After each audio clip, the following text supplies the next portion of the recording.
To the House Ag and Natural Resources Budget Committee. And it looks like first on the agenda, we're going to work the KDHE environment budget for just a little bit.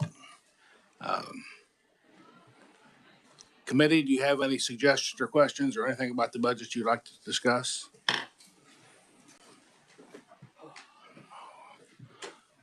Representative Akala.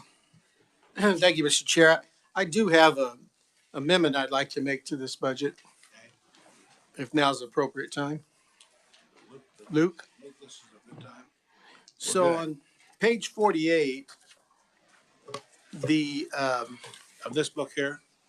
Of this one? yes, no, in your No. budget. Budget. Yeah.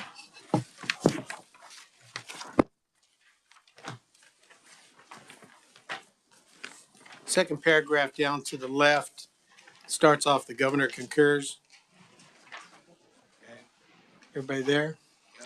And the $50,000 for surface water trash removal, I'd like to make an amendment. I'd like to leave that amount in there.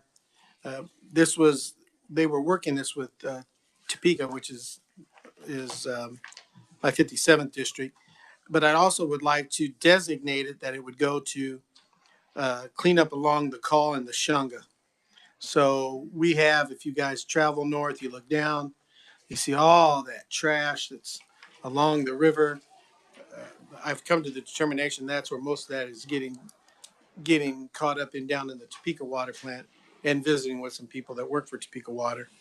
And so that allocation, it's not a lot of money and won't get us a lot, but it'll keep that water a lot cleaner than trying to set up the pilot program of putting this to try to catch trash that's coming out of the water runoff drains. Any comments?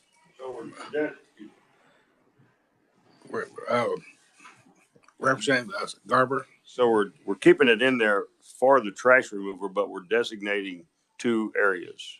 Yeah. So it was requested by Topeka, but they were requesting it based off this pilot program for water runoff. Basically, it was very political, and I think they were just doing it to say they were doing something. So now this put it to something where somebody has to go out and physically do some work with it. Just for we kind of live in this part of the area. It would be nice to see maybe a before and after. It'd be nice to see how bad it looks when they start and what it might look like when they're done. I can take some pictures tonight and show you before they started, and then we can look to see what it's after. So I don't know what the time frame is for that, because it's the whole North Bank. And then if you go to 17th and Adams, if you're familiar with that, along the Shunga, it's just they just painted beautiful murals there. And there's just trash all along, coming down from the camps along the shore. And if this isn't done, it'll just end up in the water and end up floating down somewhere and getting caught in the system. Where it's getting caught in Lawrence is there's a lot of dumping that goes on the fishing ramp on 2nd Street along the Call. And guys go down there and they dump a lot of trash down there. And so, it's so secluded that you'd never be able to find it unless you knew where it was. Representative Jacobs. Mr. Chair, when you say camps, what do you mean camps? Homeless I'm not camps. okay. I'm not familiar with that. And I don't mean 1 or 2 people. This one that has the trash in it has almost 30 people in it. And it's just, I'm not kidding you. I bet it's probably about, this isn't an exaggeration, I bet it's 10 yards of trash side by side. The city has put dumpsters down there. They fill them up and then they set them on fire. Or they fill them up and somebody goes through them and the trash is all over the place. It's going to take a group to go down there and actually clean it up. Representative Jacobs. Is the city, I mean, if we put more money to it or, make it concrete to where it's supposed to go or what you're requesting, if the city's not doing anything to combat this, it's just going to be a continued problem, right? The city, I can't tell you the amount. I want to say like 80 some thousand. I might be wrong. So don't quote me on that, but it's a large amount of money they're putting into it. The issue is that's for encampments right in next to private properties, sitting on public properties. This is because of the water issue and the contamination. This is for along the Call in the Shunga. But they have put money in there. That's not their top priority because you got residents that are complaining about the same trash right next door to them. What about enforcement? Is the city They changed the law probably in November, December. It took effect in January, so they got a priority list of enforcement, and they started that already, and that's working. Thank you, Mr. Chair. So I felt, I don't like throwing money at money. It's not going to work. I felt that they have presented an effort to try to get something. Where do you think where does the Shunga flow into? Where does it? How close to? Flows into the call. Am I correct? Is there somebody here? It flows into the call. Would you want to have that your catch area? I want to add just for the cleanup because Okay. I mean, it's a tremendous amount of trash. It sits along the side. It looks like somebody went to the trash bag and just emptied all their stuff. You know, so because there has to be now the Shunga runs pretty deep, so there's a flow there. But if they catch that and they're picking it up before it gets into the water, because it's all that sits all along the embankment. It'll eventually get there, but it sits all along the embankment. So for our late arrivals, would you want to repeat your? In a meeting and she'll be down in a few minutes. If we could, Thank you, I was in a Representative. meeting with Pam and some other people, and she. I got a cousin dying at home right now, but I'm here, so I'm just teasing you.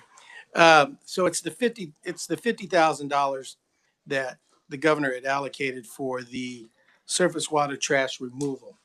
Page 48, right Page corner. 48. And all I'm asking is that it be allocated to Topeka for cleanup for the encampments are along the call and the Shunga. No, I'm changing the allocate. The allocation is 50,000. I'm just changing how they're going to use it. It was the one that they were going to use for a pilot to try to get the water. Yeah. That's.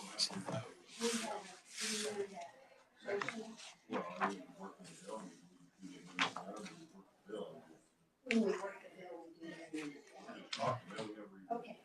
We didn't open the bill yet. But I got clarification. I could run the motion for amend. Right. So you need a second. No, yours not. We're not working. Are we Okay. talking about this budget now? Well, my bad. Okay. Yep. Okay, Mr. Chair, I move that we pass out the environmental budget environment, right? I'll second that. Now we can do whatever you want. And I would move my amendment. Representative We're there. Jacobs. I second, but if I may, Representative, do you think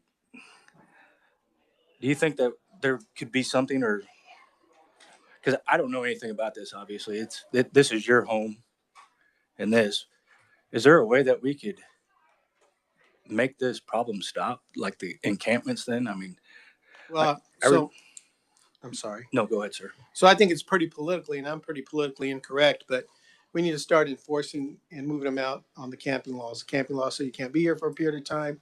So we need to go in there and enforce it and make them get out. If they don't get out, then we arrest them. I think that, and I think the sheriff's department, I know, sheriff's department did a random check several months ago. I can't remember the number. It was a large number of warrants and arrests that they made based off people that were staying along the call.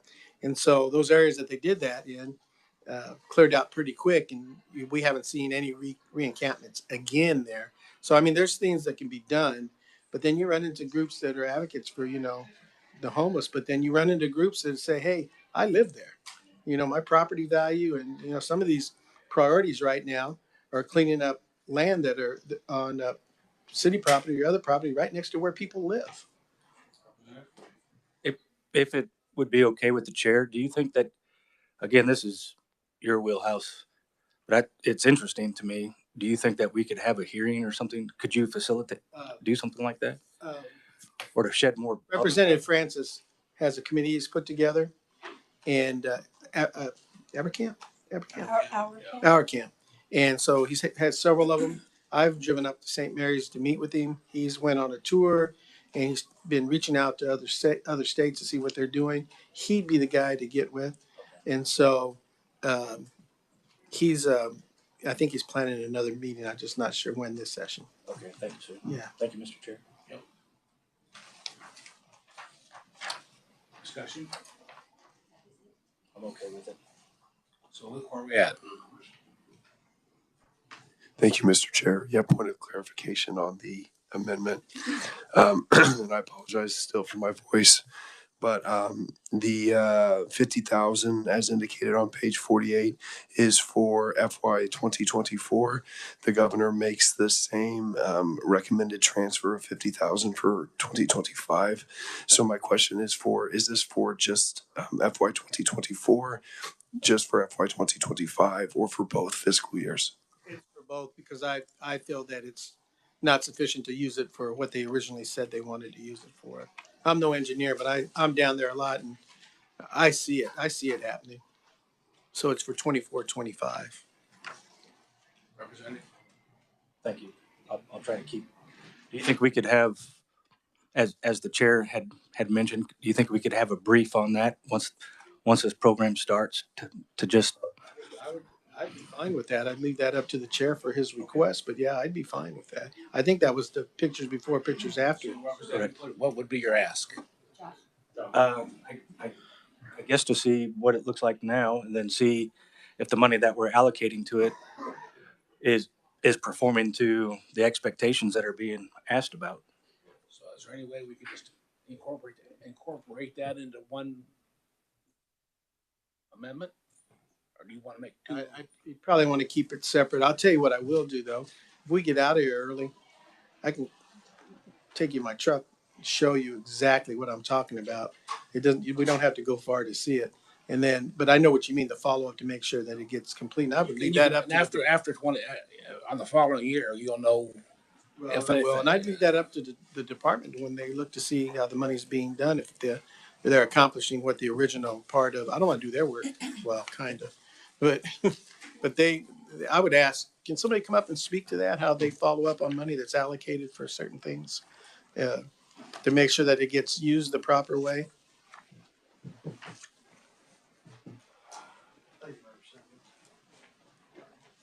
I'm Tom Stiles, I'm Director of Bureau of Water at KDHE. So this request would come to our bureau to basically do it. We'd probably utilize it through a aid to local contractual agreement with Topeka, and outline here are the deliverables we would expect in terms of events held or cleanup sessions utilizing roll-in dumpsters. And then we will have them record the amount of trash that they have collected, the locations where it has, and then we can certainly do subsequent photo documentation of the after the fact, and we do that.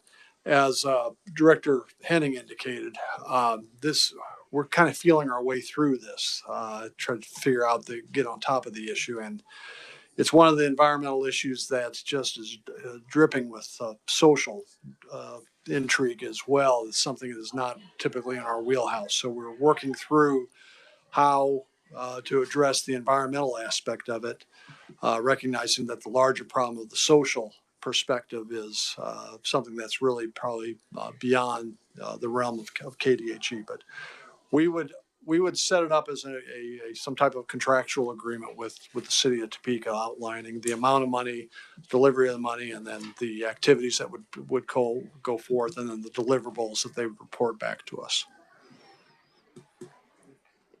I like the way you said that. That's a nice way of saying it's political, but now we can get something done with it. That's my interpretation. But, and if it comes to your mind, what about reoccurrence? Well, once they clean these areas up, then they've enforced and they've moved them out. So any reoccurrence would be a violation of the new city code. So go ahead. Representative first. I missed, what is that new city code? I'd advise you go read the charter on camping, because if there's so much they put in there to cover everything, that you can't be on private property for more than 5 days. You can't be camping in a certain area that's undesignated for camping. And so I didn't bring it with me, but I can tell you can pull it up on the city's charter, and it's under the camping code.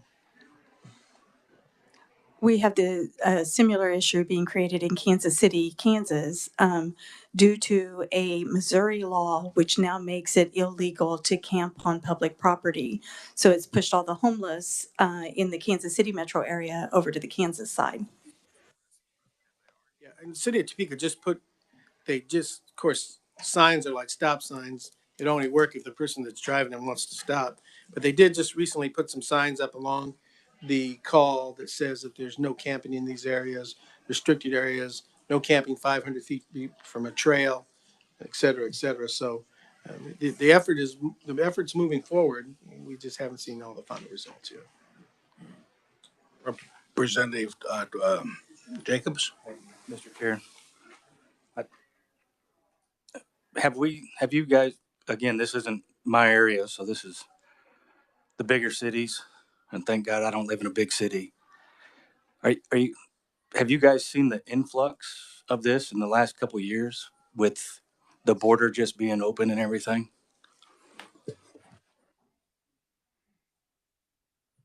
If you're talking about the state border, it's last year when Missouri passed the law that we saw the influx, and it's mostly, and my heart goes out to them because we have a lot of people that have just been priced out of their homes and don't have anywhere to go, and now we make it illegal for them, to to camp on public property. We just keep moving people around. So I don't know what the solution is myself, but I know it is a big issue and it's growing. And we've really seen it because of the aggressive Missouri enforcement of their law, where they are just literally just pushing people, away out of their community.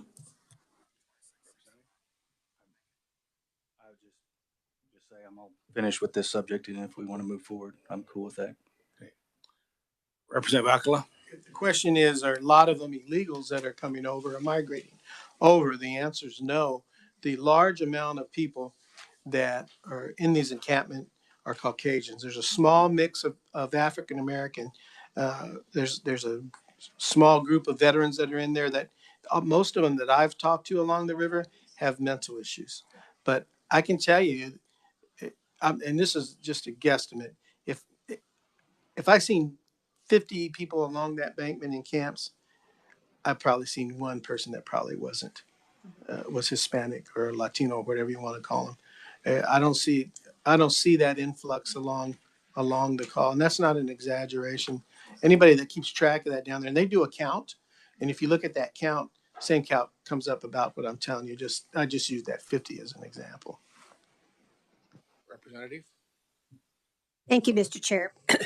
I am supportive of doing something. I want to just say um, about a week ago, we had a Flint Hills caucus and we put out word to everybody, and the discussion was on homelessness. I didn't bring all that stuff with me, and I don't have the facts and figures in my head, but I know that we are experiencing on West a lot of homelessness as well. The demographics really are, but a lot of what we're seeing is 18 to 35-year-old white males. Sometimes they've gotten a divorce, got kicked out. I don't know. They're just, things happen. But mental illness is the number one cause of it. They don't want to go somewhere else many times. They want to be right there doing that thing. And they are not happy when they get moved into a place where they could be taken care of. So it's really an issue. So what I'm trying to say is when we do this, we're just kicking the can down the road. Somebody else is going to have to pick up the people, but we can take care of the trash and the mess, and that's just a start. And so we'll see this in other ways in 6 months or so. Thank you, Mr. Chair. I'm supportive of the motion, but thank you. Representative Akala. Yeah, the signs that the city put up, you can kind of see, and I'll read it to you. It's basically no camping, 500 feet of trails, 50 feet of sidewalks within the levee, critical zone. Violation will be enforced immediately. So those just started going up, so that allows them to go in and say, okay, we're citing you. Any other discussion on the amendment? Are we ready for Luke? Are we ready for a vote? Close. Asking to close. Go. Asking to close. Close. Okay. Those in favor of the amendment say aye. Aye. Opposed? Amendment is passed. Back on the budget. I've got a proviso here for the budget, and I'm going to have Luke pass it out, or Josh, or whoever's got them.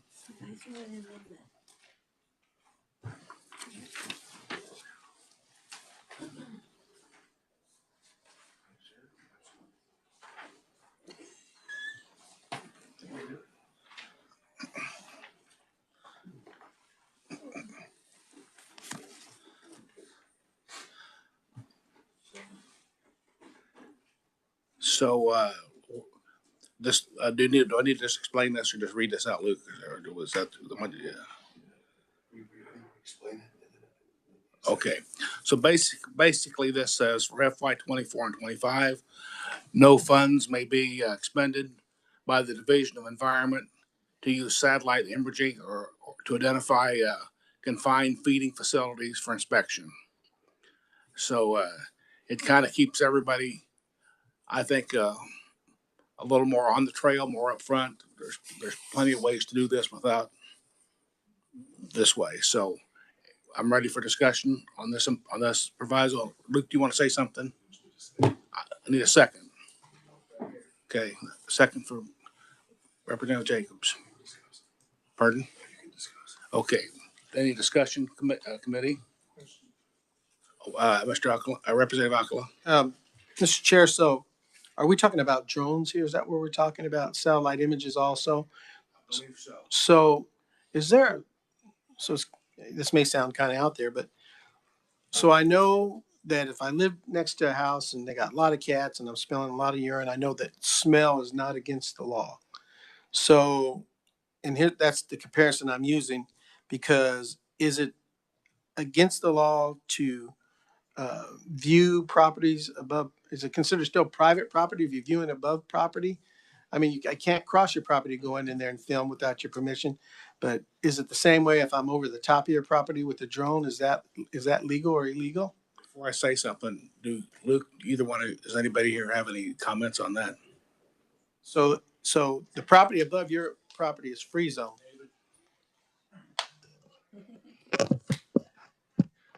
Mr. Chairman, usually the property line goes from, the ground all the way up on those boundaries. So that would be, now if it's outside, views from maybe outside, if it's up from a public vantage point, that kind of thing, but we wouldn't be able to cross in over that property boundary with something. It'd still be that'd be a trespass on the property. I didn't know that. So what does this, if it's already illegal, then isn't that what this is saying you want it to be, that they can't go over your property and take? I guess what we're saying is maybe it's illegal, but maybe we just have some accidental drones being used because it's hard to catch. They wouldn't be able to use that footage in any type of citation or prosecution because it was obtained illegally, right?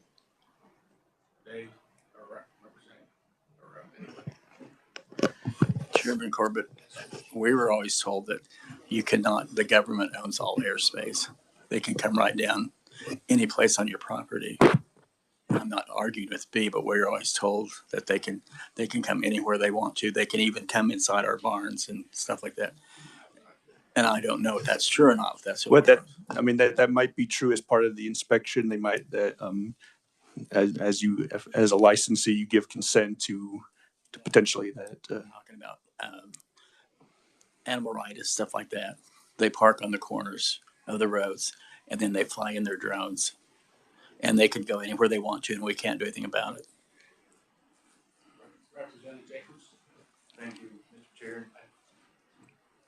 The reason I like this because I think it strengthens what I like to call the Fourth Amendment. And it says the right of the people to be secure in their persons, houses, papers, effects against unreasonable searches and seizures shall not be violated, and no warrant shall issue but upon probable cause, so on and so forth. You can read it for yourself. And I just think that this further strengthens the rights and the securities of the free people of Kansas. So, thank you, Mr. Chair. Representative Akala. So my only question is if there's a law, then we put another law, then it becomes interpreted and it could be compatible with each other. I, I know that if they want to take a picture of your property, they have to, when you don't let them on, they have to ask an adjacent property owner to be able to go on their property to take that picture. So that's why I'm concerned, or my question is, not concerned, but if the airspace above your property belongs to you, then anything taken from there, you would know because it would be over your property, would be considered illegal. Is it? I mean, I'm with you. I'm just trying to. David, do you see this would be a conflict of anything? Well, thank you, Mr. Chairman. I might just remind you that the proviso in front of the committee is this is not would be prohibiting the Division of Environment, should be prohibiting the state agency, not necessarily private intrusions that would be covered under other private rights of action and stuff like that. Fairly narrow. Representative Curtis. Thank you, Mr. Chair. So do they currently use satellite imagery to identify confined feeding facilities? Do we have any proof that they're actually even using what we're suggesting? And then the other thing I would say is no matter how, if it wouldn't be an unreasonable search or seizure if they're doing something wrong. So like, it's a matter of like how you're identifying things that are not lawful.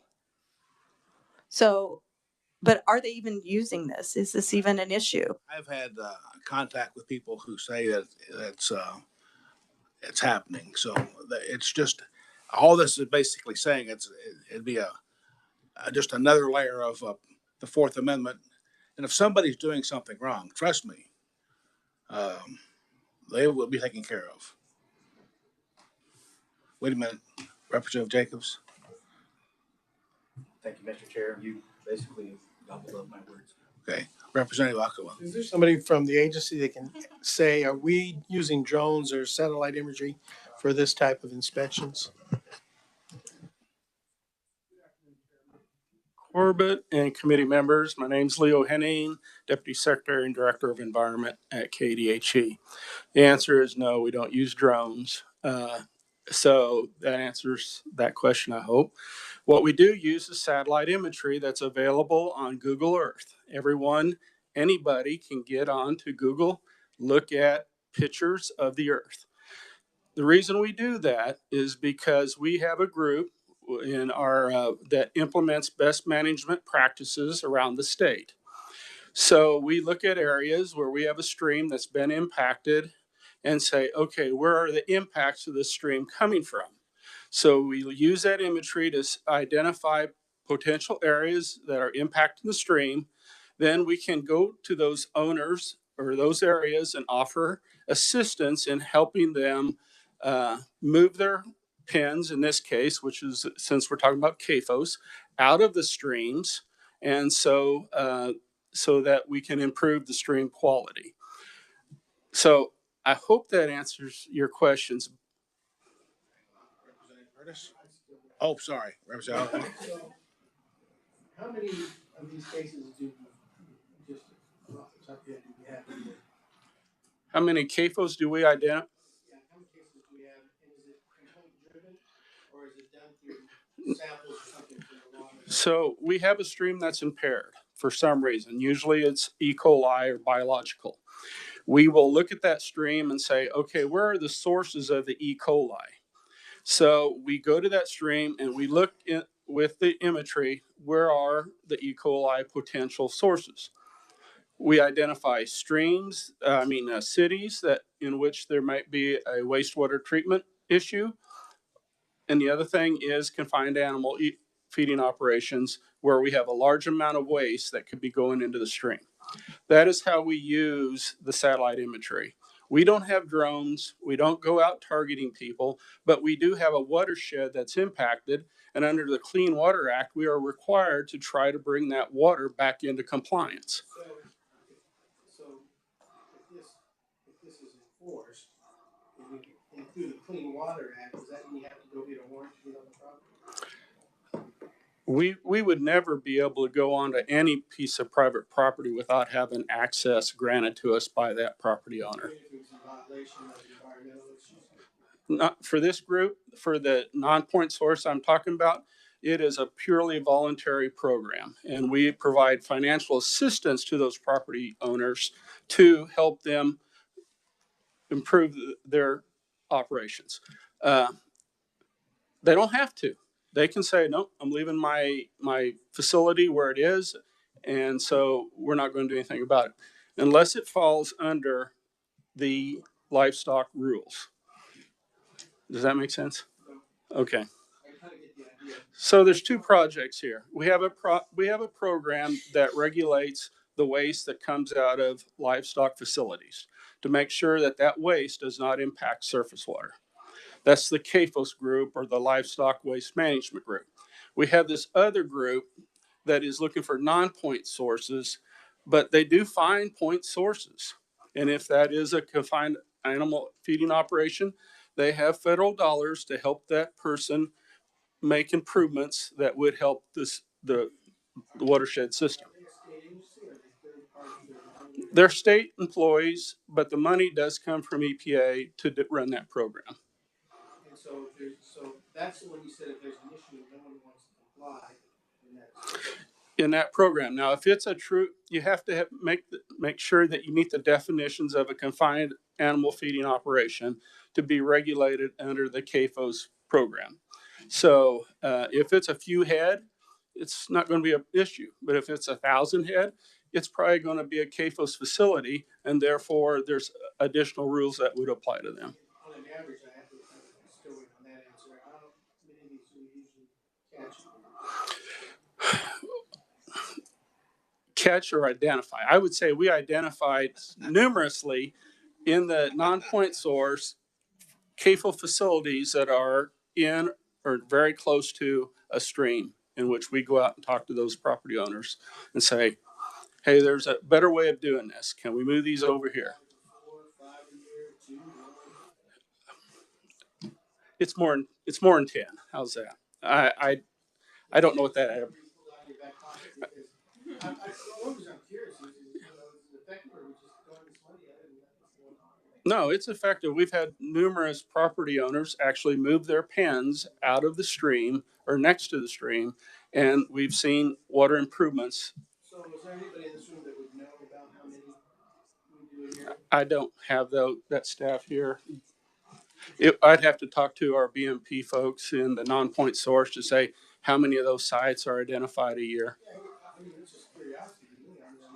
Okay. Thank you. Yeah. Thank you for your answer. Thank you, Leo.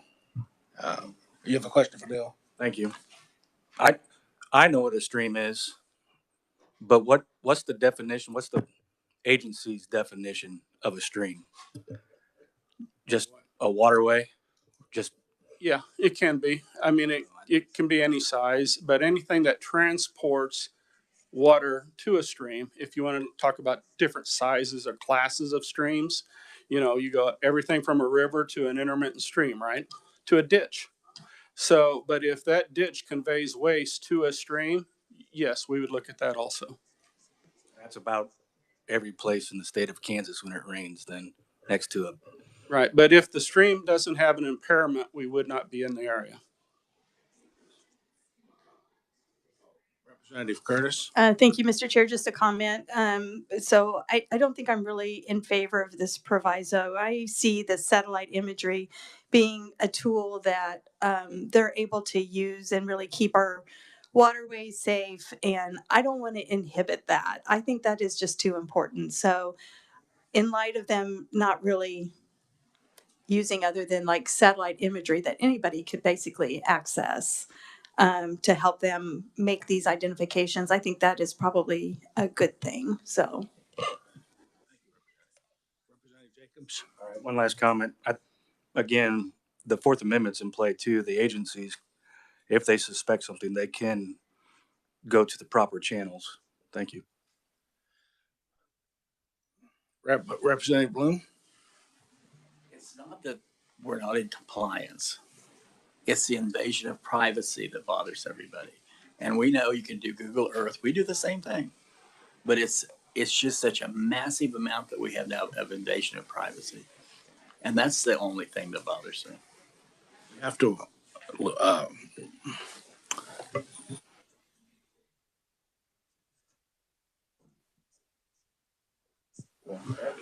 okay.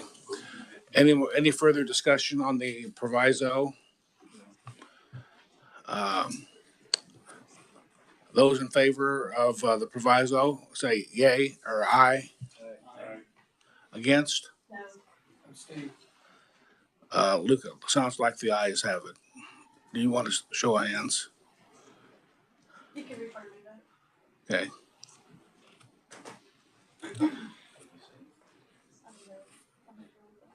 Okay. Back on the budget, Leo, I have a question for you, if you have a minute. Remember last year when you were here, we talked about the dump, the landfill, the whatever at Eudora. Yeah, flatland landfill. So I've had a couple of phone calls. I've done a little bit of talking, and they say the odor is still just horrendous.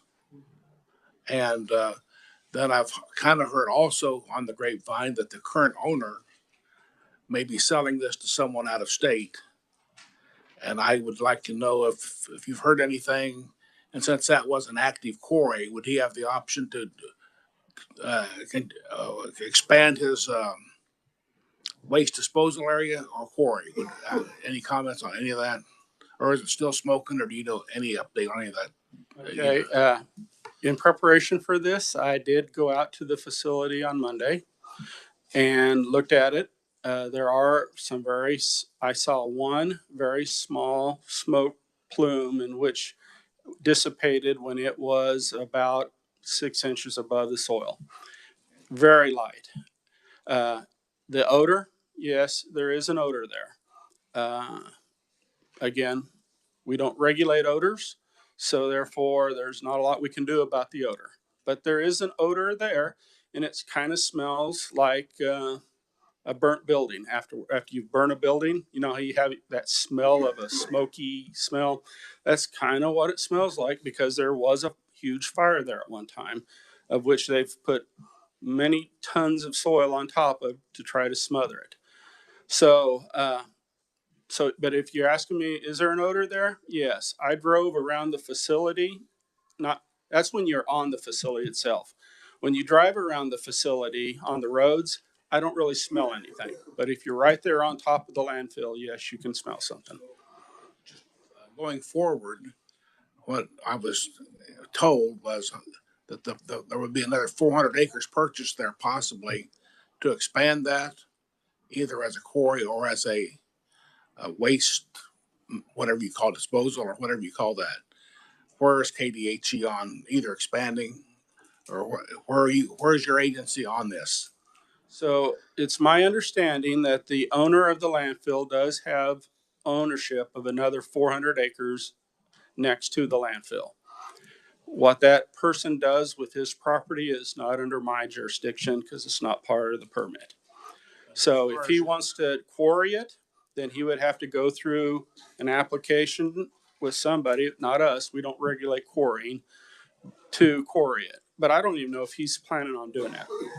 But the other question would be, I know it's private property, but as far as KDHE is concerned, would you be, would it qualify if he wanted to expand it? Would it still be possible as a waste something? So it is possible, but the process is that property owner has to get that permitted at the county level first. So if the county says, yes, you can expand this into a larger landfill, then he can do it.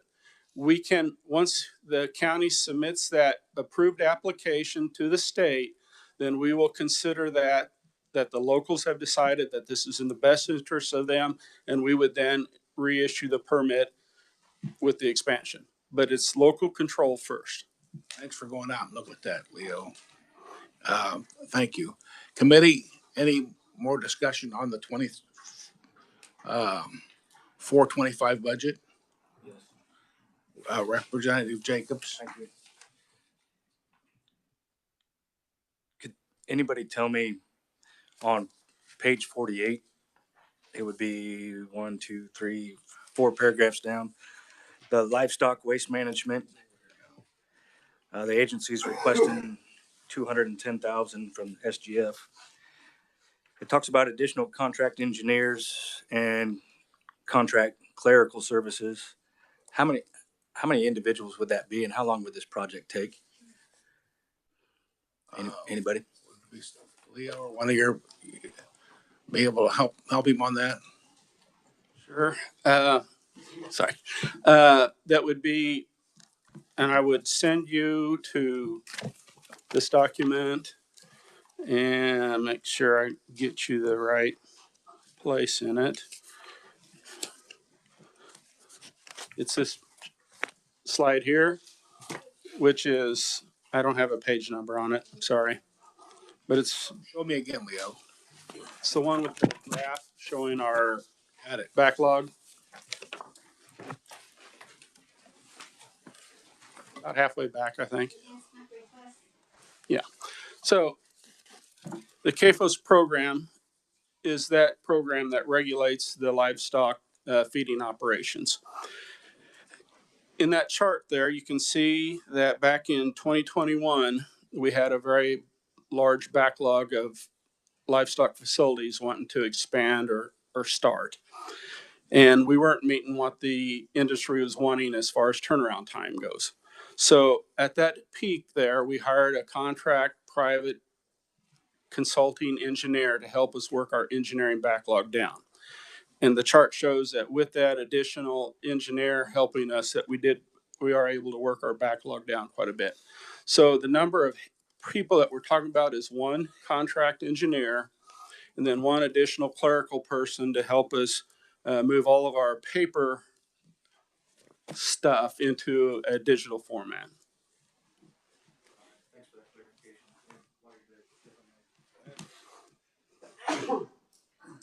On page 47, this is the second paragraph down, waste management.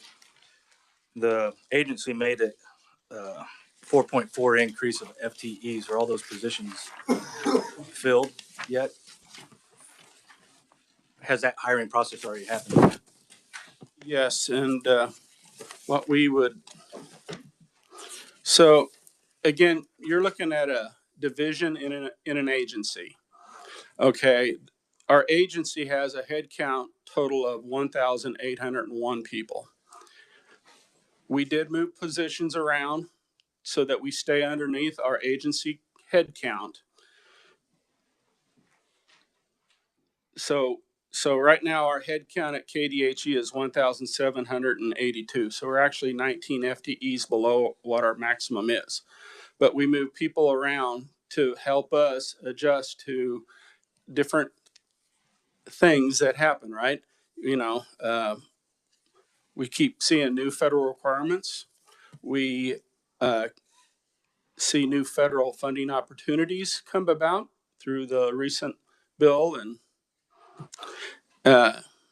new state funded projects with the attention to water now and House Bill 2302 and address our backlogs. So yes, that has occurred. We are still underneath our agency head count, but we did move agency heads from one area to another so that we can be nimble enough to react to changes in the larger environment as they come about. Yes. Thank you. Committee, any other questions?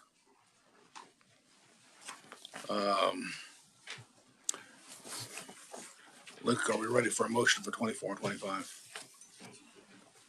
Okay. You want to make a motion? Or are we going to do it? Okay.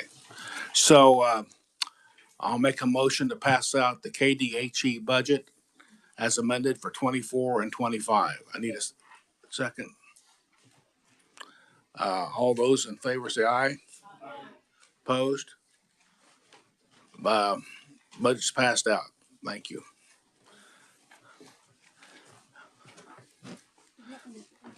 Mm-hmm. Next, next, next on the agenda is the Kansas Water office budget. Let's see. Where's my water? Committee, any questions on water? I have a question for Victoria.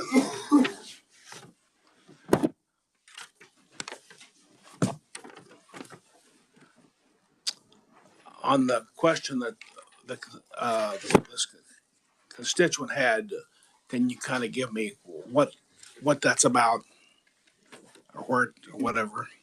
Yeah, if it's okay, I'm actually gonna let Connie answer that one. Got it. Good move. It's not okay. I don't know. Connie, go ahead. That was called throwing the boss under the bus. No, actually, with your permission, Mr. Chair, I'd like to back up a little bit and provide some context because the question was about funding for the Arbuckle study. So I thought it might be helpful to answer what might be on your minds. What is an Arbuckle and why are we studying it? So with That's on page 22 in this to start yes, with? sir. Yes, Okay. sir. So I have to beg forgiveness of scientists who are listening because I'm going to simplify this tremendously. But I think that a basic understanding of what this is even about might be helpful to you. The Arbuckle is a geologic formation that, for the most part, is very, very deep underground. And it is believed to be impermeable. In other words, it's like a container way down under the ground. And it is used in Kansas primarily for two very important purposes. Municipal water that is produced, wastewater, bad water that can't be used for drinking, that is put down in this formation, in this container under the ground, into the Arbuckle Formation. Municipalities need this for their wastewater. Those are called Class 1 wells. The other major use for the Arbuckle Formation is with the oil and gas industry, and their produced water is injected down into these wells that go into the Arbuckle Formation for the purpose of storing this produced water that has to be kept separate from fresh water or good water. So it's a very important resource both for the oil and gas industry as well as for municipalities. And the oil and gas industry wells, those are referred to as Class 2 wells. The data that we have about this formation is less than we would like it to be. We would like to have a better understanding of the pressures that get formed way down in there. With the more fluid that gets put down in there, the pressure increases. There is a need to understand how that works, the impacts of that, and from space to space in the different, where the Arbuckle Formation exists in different places, we need to understand those pressures. We need to understand better if and how it's filling up. Like with any other container, if you keep putting fluid in it, it's going to fill up. So the idea being, of course, that nobody would want this to fill up to the extent where, for example, it might interact with groundwater or surface water supplies and contaminate them.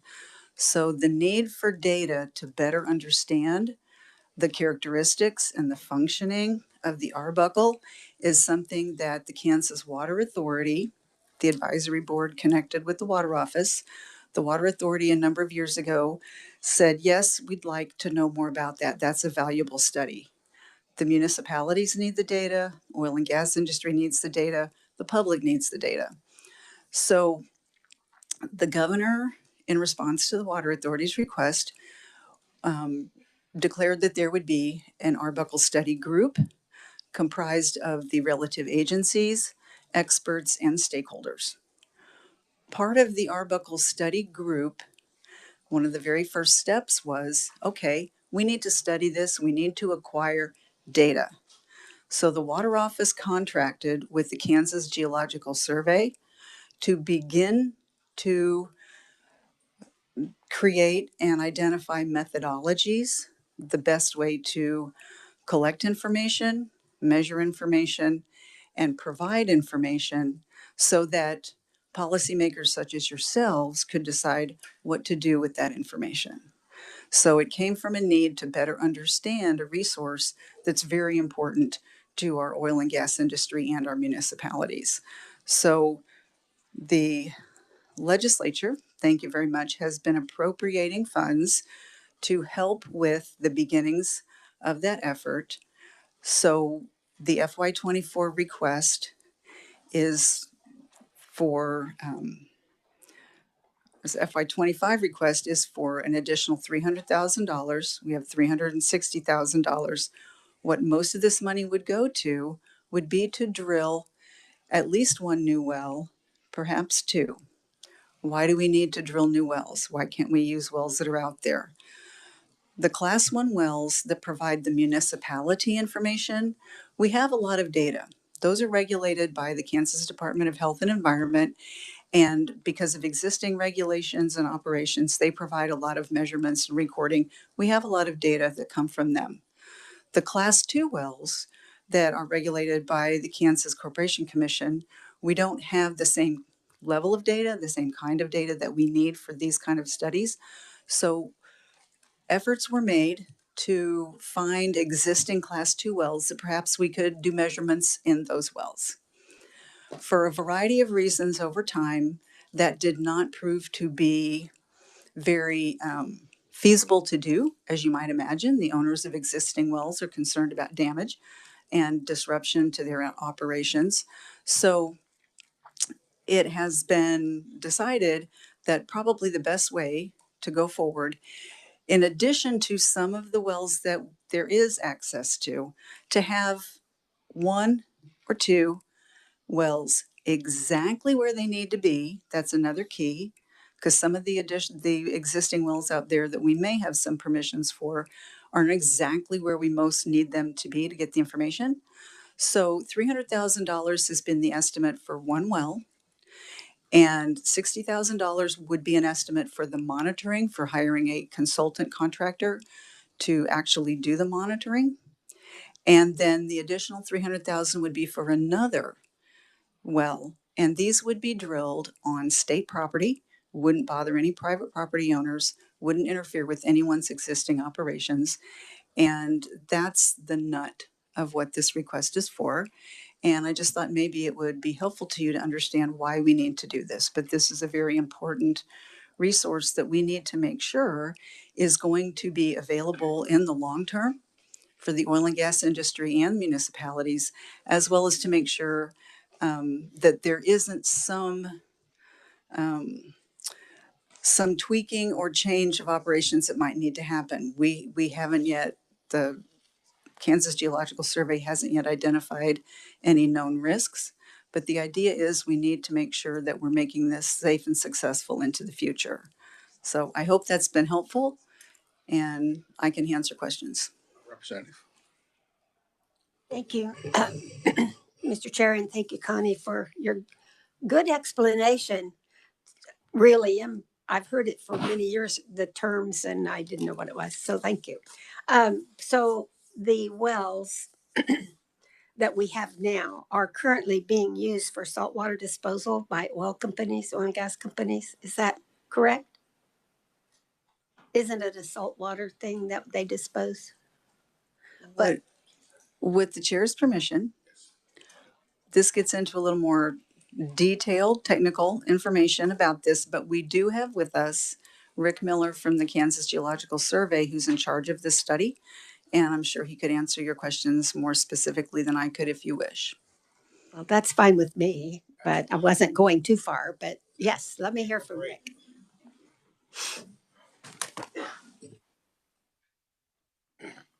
Thank you, Connie. Thank you, Mr. Chair. As Connie said, I'm Rick Miller. I'm a senior scientist from the Kansas Geological Survey. You probably saw me years ago when the earthquakes were all coming up because I'm involved with that same program. So anyway, the wells that we currently have, we've got a historical data set with the class 1 wells that give us exactly what we need from a long-term and also a projection perspective. But as you can imagine, class 1 wells are both municipal industrial type wells, and they're in very specific locations. And if you think about it in terms of how you look down and sample, it's kind of like having blinders on part because we have a lot of data in some places and no data in other places. And part of the original mandate was the Arbuckle study group was, let's look at 8 counties, the ones that were most affected by the induced seismicity, and also the ones that have the greatest amount of current activity in terms of the injection, both class 1 and class 2. So we have an 8-county area in south central Kansas that includes Hutchinson, it includes Wichita. And that area, basically, we have a large number of class 1s, mainly in the Hutchinson, Reno County area, and also a few in the Sedgwick County around Wichita. And we've picked up the Kansas Corporation Commission operates 3 class 2 wells, and we've got access to those. And we've had one private owner who's allowed us access to some wells on the upper corners where we're at. But currently we have 2 holes, one a couple thousand square miles, and one about 1,700 square miles where we have no data. If we get a single point in each of the center of those, we double our resolution. So in other words, we can take the data we have and we can extrapolate between those wells and get us a reasonably idea of what's happening. So to your question, class 2 wells are produced water, which is usually a brackish, very salty water, along with some other chemicals that are mixed in with the water. So that kind of, hopefully that was a question as far as what they inject. Yeah, thank you. If I might, that was the first part of it. And so we're putting salt water from the oil wells drilling process, right? It's a drilling. It's only when they're drilling, right, that they come up with salt water. Well, it's basically when they produced oil from the ground, you get oil and water. At this, and always, so usually continuously. Correct. As we're producing oil, usually it's a ratio somewhere in the 10 to 30% oil, and the rest of it's water. Well, thank you. I don't want to take us too far away from what the money is. The money is the question, really. But then so these wells that we need to dig would be how deep? It depends on where the Arbuckle is in that area. Correct. We'll go to the base of the Arbuckle. And what is a number? Approximately 4,500 feet. Okay. Ballpark. So what we're worried about then is seismic activity caused by pressure of the water filling up in there. Well, is that what we're looking for? What we're really looking for is we're trying to determine, the Arbuckle has been very dynamic over the last 20 years, as you can imagine. As injection volumes go up, the pressures go up and so forth. And there has been a apparent correlation between increasing pressures and the seismicity. That kind of what triggered things to start moving this direction. Since the big boom in terms of the amount of that Mississippi play that occurred, about 217, 218, the volumes of injected fluid began to drop. And so we had pressures that stabilized in the Arbuckle, and then our seismicity problem is quite dramatically dropping off. We still have a lot more earthquakes than we have historically, but we don't have the numbers we had back in the 14 to 17 time window. So the concern is not the earthquakes and the size and the Arbuckle increased pressure, even though that is something we would take from that. What we really want to do is get the data that says what is the static fluid level, what is the bottom hole pressure, and incorporate it into a database that allows us to begin to look at historical as well as projection, and we can watch it and provide information that may be valuable associated with seismicity, may be valuable in terms of future use. In other words, as Connie pointed out, the disposal of wastewater is the biggest use of the Arbuckle, but there's also in the southeastern part of Kansas, Arbuckle is used for freshwater. It's a freshwater aquifer. And also things that have been floating around, you may have heard about it, is carbon sequestration. Arbuckle has been targeted as a possible long-term storage reservoir for that. So there's lots of things that are coming and lots of things that we've seen in the past that we simply want to get data so that we can provide it to the policymakers, we can provide it to the industry. Anyone who wants to have it, we have data then. We don't have to speculate. We don't have to guess and make long extrapolations. We get better data that way. Just one follow-up, and thank you for the explanation. I don't know what you what the word dynamic meant, but we'll talk about that later because dynamic has, when you threw that out, I thought, I don't know what he means. But so will the water ever clear or be cleaned, or is that one of the things we're looking at? Does it clean itself? I've talked to Tom Stiles many times about that, and it's something that when we dispose of water into the Arbuckle, it is a permanent storage. It is a permanent disposal. So in other words, at this point in time, the technology is not there to be able to clean it, and so therefore it has to go someplace. And so once we make the decision to inject it underground, it's not coming back. At some point in time, there's lots of research going on in terms of various types of processes to try to take use of and use produced water, but so far there's very limited use it that way. What a lesson. Thank you. Thank you, Rick. Thank you, Mr. Chair. Committee, any other questions? I have one question. So the question that was given from this constituent was, it's how deep, how much for the wells, and where at? Okay, well, basically, I'll start backwards. Where at? Basically, we have a large area that's basically centered on Harvey County where we currently have no data. We have no wells available to us. So we'd like to put one right back in the middle of, approximately in the middle of Harvey County, which is an area just north of Wichita, of course, and then it's east of Hutchinson. But that gives us an area, a permanent sample point that we would have that would allow us to measure the Arbuckle. The other one we want to put in is going to be on the Reno-Kingman County line, about midway down through the county, which is another area we have a large area of no measurements. Now, we have some leads on possibilities of some wells, but they are kind of on the fringes. They don't really hit these key middle points. And these points would be long-term permanent spots that we can tie the rest of the network to. That's the where. The depth, we haven't, since we don't have a exact location yet, we don't have an exact depth. It's going to be somewhere around 4,500 feet ballpark, something in that range anyway. As far as cost goes, basically, Cuyahoga, Kansas Independent Oil and Gas Operators, they have a publication online that looks at costs for investors. And they say if you want to drill a well in Kansas, it's say to 4,500 feet. If it's a dry well, it's about $180,000 if it's a dry well. If it's a producing well, it costs you about $450,000. And so that's with all the equipment in it. So basically what we're doing is we're going to drill basically a dry well and then just case it with cement, case it with a steel and cement. So we're estimating about $100,000 for that part of it. So we're estimating $280,000 to $300,000 is what it would cost us to drill it, to install that. I had a conversation with KCC, Jeff Clockerman, one of the geologists there, a couple of years ago, and they were also doing some drilling. And he estimated at that time it would be about $300,000 to install a new well, depending on where it was and how big of a demand was on the drilling community at that time. About $300,000 a well. Mm-hmm. And so I'll read this because I don't understand it. Okay. So he says, it is nearly impossible for the Arbuckle water to reach the Equus beds because of the theft zones in between. That is outside of what we're doing. What we're doing now is we're putting a well in to monitor Arbuckle fluids. When it comes to a leakage of Arbuckle fluids into other formations, that would imply that there's a well failure or breach, or there's an old well that's failed for some reason in order for that, or an open hole, for example. That's not what we're dealing with. What we're dealing with is we want to know where the static fluid level of the Arbuckle is and what its pressure is. What the formation that goes through above it, the Equus beds, for example, that really isn't what we're looking at. We're looking at purely a sample point. So you're going to spend the $660, 2 wells in that location. That's all I needed from. Yeah, two locations, and the 60 is basically, it costs us about $3,000 plus to have a contractor go in and make those measurements for us.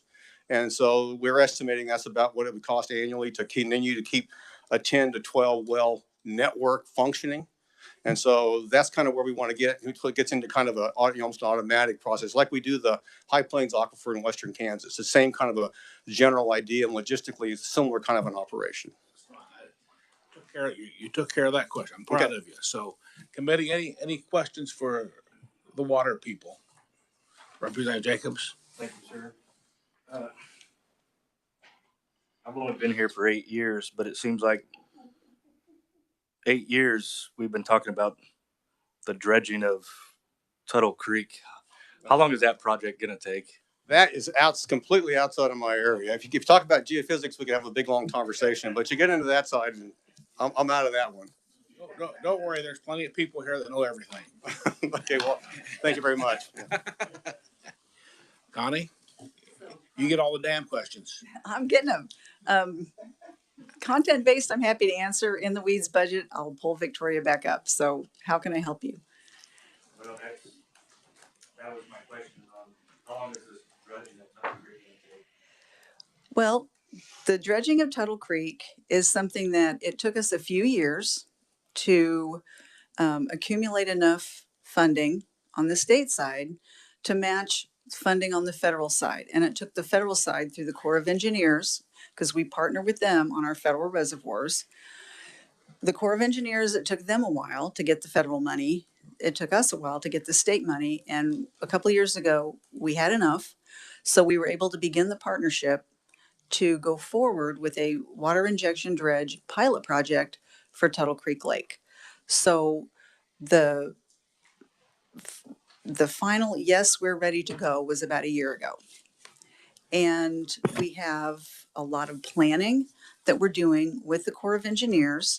This is something that you can imagine takes a lot of study and planning ahead of time. They want to, even though it's a pilot project, you want to set it up as best you can so that, say, downstream impacts are as minimal as they can be. But one thing that has held us up, and I know this may be surprising to hear with the Corps of Engineers, everything takes longer, but the procurement of the equipment. So for a while, the Corps of Engineers wanted us to buy it, then they said they would buy it, and then they said, no, we better rent it.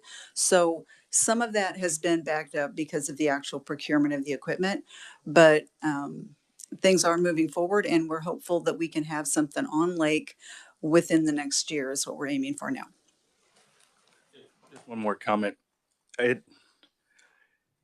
was a good move for Victoria to go to your agency, but it really left me hanging for a while because she was my go-to girl in research. I just get to let it. you know. I'm sorry, but not sorry. Another raise. Okay.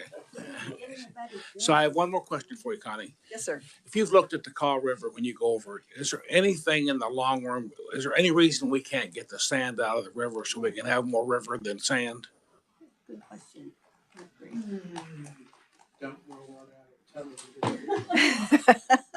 I mean, it's even as long as you've been around, you know, it never gets any better. And there must be a reason why we're not. We used to get sand out of the river. I don't want to get too far out of my knowledge lane here, but I do know that the flow in the Kansas River does fluctuate. It doesn't just fluctuate seasonally, but it is part of a major reservoir system operation that our office does in connection with the Corps of Engineers. So what you see isn't just the result of nature. Now, I do believe there was a time when there was a lot of in-river dredging of the Kansas River that created problems of its own. I'm not qualified to really go into those details, but I do remember that there were arguments on both sides for that. But when you dredge the river, you channelize it and the water will move faster, and all of the characteristics about the river, whether it's habitat, flow, availability for intakes for public water supplies, all of that is affected. So the levels of the Kansas River now are a function of the Corps of Engineers decisions, water quality levels that we need to keep up, and the demands and needs of our customers who have contracts with us to get water out of those reservoirs, as well as drought, what's happening upstream that's beyond our control. Sometimes the river will be very, very low, for example, because Bowersock needs to do repairs. So intentionally, it will be lowered for them to do those. So there are a number of different things that do take place. It's a very fluctuating system, but it's not simply a matter of Mother Nature's doing it and we need to go do something about it. Decisions are made every day to try and help protect water quality and water supply. Okay, thank you. Committee, any other questions for Representative Alcala? I'd add to that, if you're arrowhead hunters, now's the time to go down there and find them because they're all over the place. Just watch out for the quicksand. Okay. If there's no other questions, I'll make a motion that we pass out the water budget for 24 and 25. All in favor, say aye. Aye. Opposed? Water is out. So just for housekeeping, if there's any of you that can't be here Friday or Monday, just let me know. And if you and we'll try to. Okay. Friday is, I don't have, I can't be here. Okay. So you two want to? I know that, but you. I'm trying to have you get replaced with somebody you want. So. You're gonna have a meeting on Friday when we're pro forma. Everybody's going home. We'll go without that. So you're gone? Huh? Okay. We'll work it out. I go back and try to do my other job on Friday. Okay. We'll talk to. We'll work this out. Where are you at on Mondays? Mondays I'm good. Everybody good on Monday? So, Regular time Monday though, because we have a group. right. No, I mean, I think they were kind of, they were even, I know taxes. Well, we have a probes though, Monday Right now. at 9. Oh, is it on call? I thought he announced it this morning.